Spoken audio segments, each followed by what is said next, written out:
எனக்கு சத்துருக்கிறார்கள். என் நிமித்தம் சந்தோஷியாமல் முகாந்திரம் இல்லாமல் என்னை பகைக்கிறவர்கள் அனுசரிக்காமலும் இருப்பார்களாக.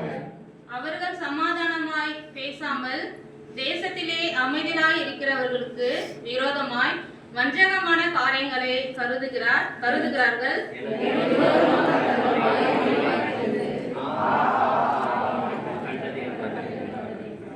கர்த்தாவே, நீர் இதை கண்டி மௌனமாயிராதையும். ஆண்டவரே, எனக்கு தூரமாயிரும்.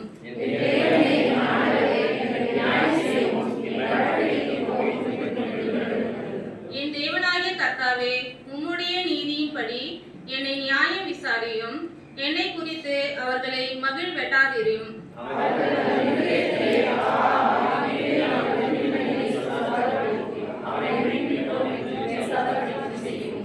எனக்கு நேரிட்ட ஆபத்துக்காக சந்தோஷிக்கிறவர்கள் ஏகமாய் வெட்டிக்கு நாணி எனக்கு விரோதமாய் பெருமை பாராட்டவர்கள் வெட்கத்திலும் லட்சியத்திலும் மூடப்படுவார்கள்.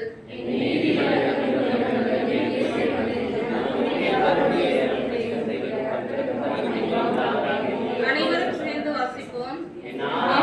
உமது நீதியும் நாள் முழுவதும் உமது துதியையும் சொல்லிக் கொண்டிருக்கும். பிதாவுக்கும் குமாரனுக்கும் பரிசுத்த ஆவிக்கும் மகிமை உண்டாதாக.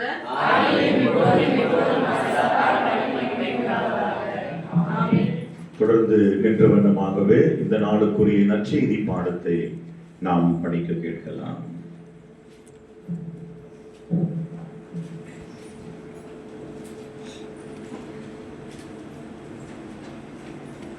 மூன்றாம் வேத பாடமாக தூய யோவான் எழுதின நற்செய்தி 20வது அதிகாரம் வசனங்கள் 24 முதல் 29 வரை.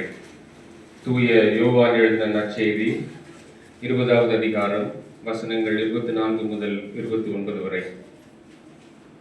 இயேசு வந்திருந்த போது 12 ஒருவனாகிய திதிமு எனப்பட்ட தோமா என்பவன் அவர்களுடனே இருக்கவில்லை. மற்ற சீஷர்கள் கர்த்தரை கண்டோம் என்று அவனுடனே சொன்னார்கள்.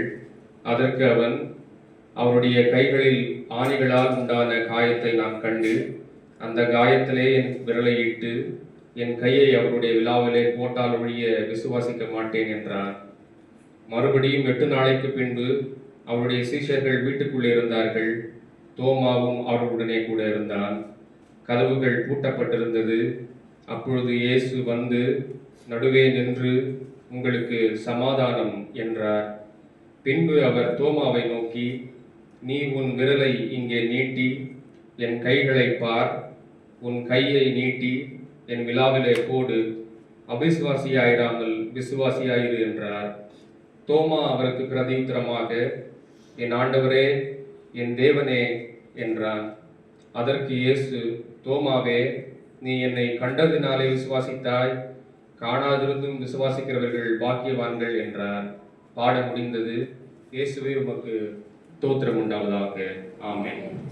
சபையார் உட்காரவும்.